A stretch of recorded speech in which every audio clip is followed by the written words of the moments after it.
Hi everyone, today I am doing Vauxhall Insignia 2010 to 2019.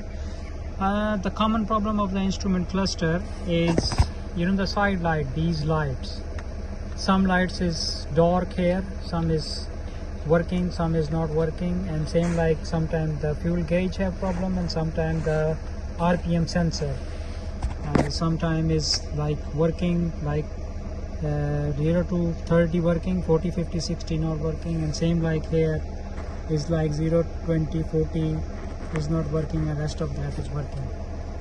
So if you have the problem if like that, we can fix your problem. You have to bring the car or you will take it out the instrument cluster and bring the instrument cluster and we can refurbish your cluster and then it's gonna be ready in 1 hour.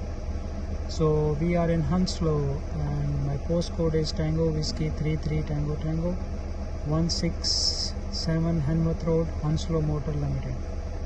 So if you have the problem is like that, you can contact me through WhatsApp and you can send me the message and we can fix your car or book an appointment and then we can solve your issue. My name is Terry and we repair all type of ECU instrument clusters and gearbox ECU clone as well.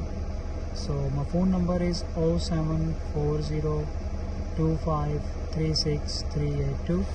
You can contact me through WhatsApp or you can email me or you can call me. Thanks for watching my video.